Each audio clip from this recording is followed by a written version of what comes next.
All right, all right. So the only way, we solve loneliness is by making connections, and the only way we make connections is by communicating. Right? Communication is a science just as much as it is an art. There's a skill to communicating, right? There's a science to communicating.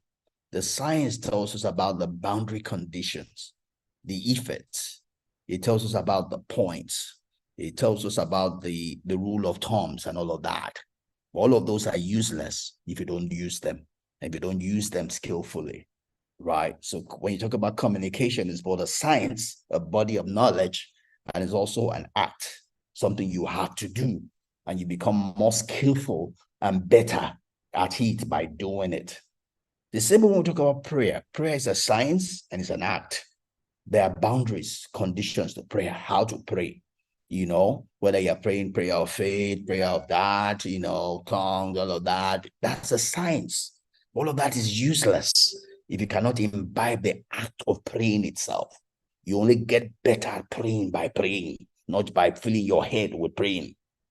The same way when it comes to communicating, it's about communicating. You get better at doing it because each time you communicate, you are getting feedback. The intent of communication is not just to pass information or to open your mouth. When you communicate, what you're trying to do is make connection, because communication is between two hearts, not two heads. That's where people miss it. They think communicating is two heads. I want him to you're just passing information. You have not communicated. Communication is always between two hearts. Unless there are two hearts, there's no connection. Unless there are two hearts, the person that you are talking with does not feel known, does not feel seen, does not feel understood, does not feel valued, does not feel remembered, does not feel you care. Right? So that might be your intent. But again, that's why we say there's a science to it. But this is a well-studied body, whereby if you don't do some things, even though you are speaking and you want to communicate, you're not getting through to the person that you want to communicate with, right? Because that person is seeing beyond just what you say. Your gesticulation can nullify everything that you are saying, right? You cannot be saying, oh, I'm sorry. You're saying you're sorry, but you're laughing. That laughter does not agree with the words you are saying. That laughter is already canceling what you are saying. And in the hierarchy of communication, what you see is higher than what you hear, such that what you see can nullify what you hear. So if what I am showing, my gesticulation is saying yes, but what I'm coming out of my mouth is saying is no. What the person is hearing is yes, not no. You are saying no, but the person that you are speaking to is hearing yes. This is researched, well documented, because what a person sees is higher on the hierarchy of communication than what the person hears, such that what the person sees can physically cancel what the person is hearing. Do you understand that? How about you? Are you with me on that? Any questions? Yes, yes. Sorry, I was on mute. No Yes, I problem. do Any have question on that? You agree with that? perfectly. Awesome. So when we communicate again, so the intent of communication is to bind hearts together, is to join hearts together. It's not just to talk. And that's important, especially in a marriage relationship, where one party is always saying this or that. Oh, don't you remember I said it the other time? We don't have to. This is a difference between talking and communicating. Because you're talking doesn't mean you're communicating, right? Because communication is not between heads, it's between hearts. And what the heart is receiving is not just the verbal information, it's also the visual, is the entire body of what is being passed on, right? not just what is being said, is the gesticulation. And also, there's also an interpretation of everything that is being said or seen, because the experience of that person receiving it also will translate everything that is being said or seen. So if in that person's family, a particular word means something that is not what you meant when you said it, that person will take it as what he or she has already known that word to mean, irrespective of what you mean by that word. Right? So it's not just what you're saying, it's the interpretation of what you are saying. So that's why part of communication is what we'll talk about, reflective listening, right? The person is not sure, is probably going to ask you, oh, is this what you mean? Is that what you said? That helps to clarify things, because not just what you are passing on, is that person's interpretation of what you are passing on, right? That is the eventual thing that reaches the heart of that person and could either help or deter the connection that you're trying to make, the communication you're trying to pass on, right? Are we together on that?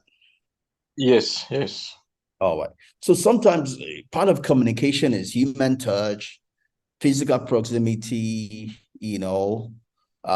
because again, it's not just what is being said, right? It's interpretation of what is being seen and what is being felt as well, right? So that's why we talk about, don't just use email communication, go have face-to-face, right? It's always good if you have met someone before, then it's easier to interpret what that person has written, right? If you have never met that person before, you can easily misunderstand what that person is writing.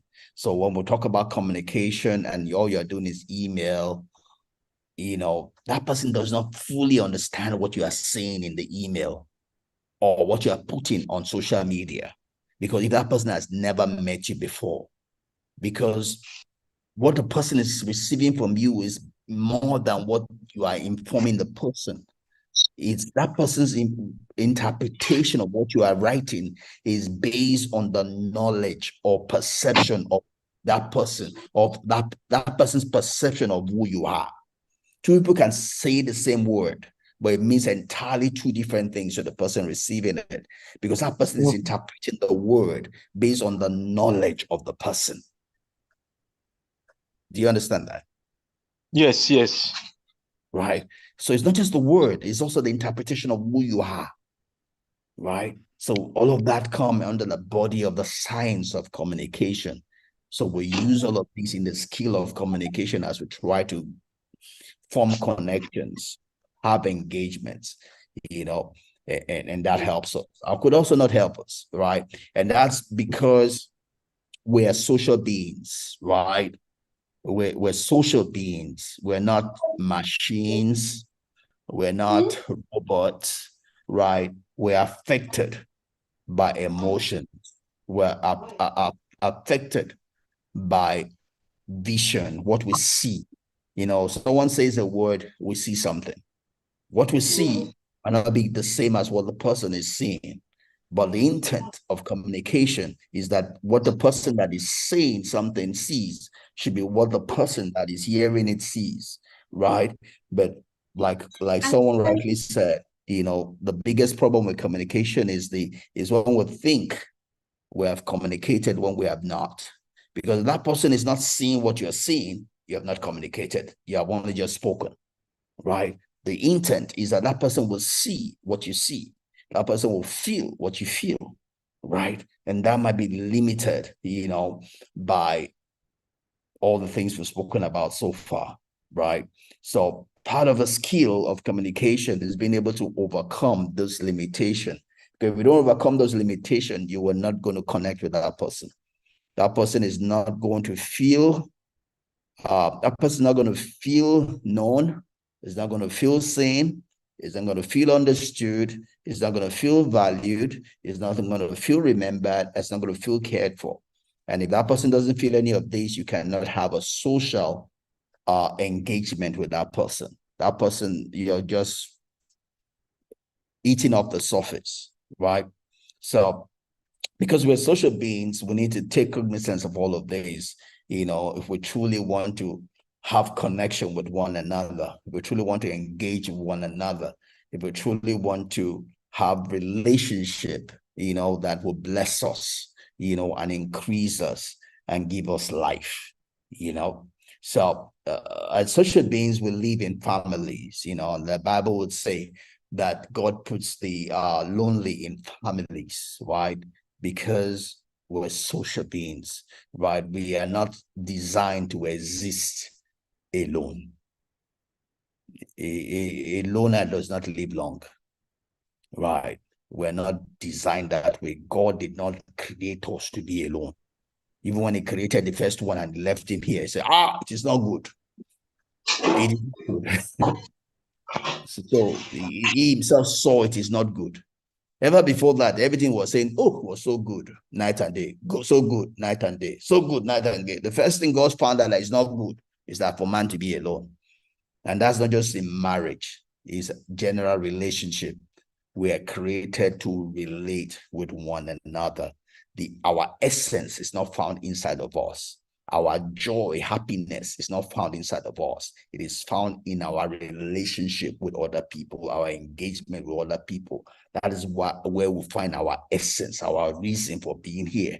That's when we climax to the fullness of all that God has created us to be, right? So loners don't get rich.